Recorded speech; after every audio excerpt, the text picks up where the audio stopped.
As-tu déjà imaginé qu'un jour comme celui-ci, le monde dans lequel tu y passeras, un jour comme celui-ci, ce travail pour lequel tu t'investis ardemment passera, un jour ta position sociale et tes nombreux diplômes passeront, un jour comme celui-ci, tu ne pourras plus profiter des biens que tu as amassés pendant des années, un jour comme celui-ci, la science dans laquelle tu as confiance ne pourra te sauver car tu feras face à l'éternité.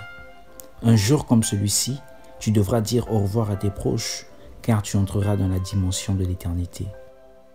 L'homme a été créé par Dieu et possède une horloge qui l'indique le temps qu'il lui reste à vivre. Pour certains, c'est 15 ans, pour d'autres, 25 ans, d'autres encore 50 ans, 60 ans, 70 ans, 80 ans, voire plus. La vérité est que nul ne connaît le jour où son horloge sonnera. Nul ne connaît le jour où il devra quitter ce monde.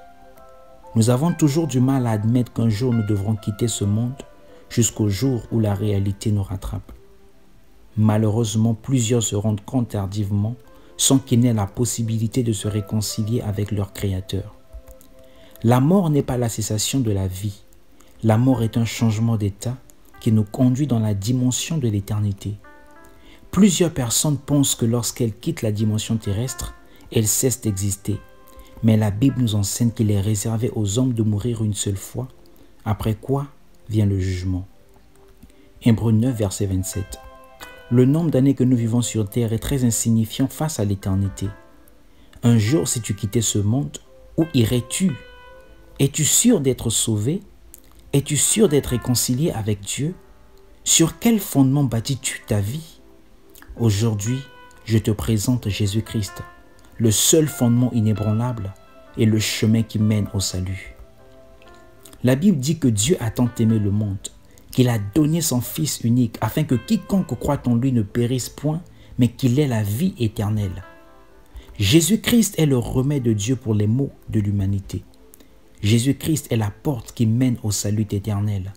Aujourd'hui, j'aimerais te dire que Jésus-Christ t'aime et à cause de son amour, il veut te sauver. Aujourd'hui, c'est ton jour du salut. Voici, je me tiens à la porte et je frappe.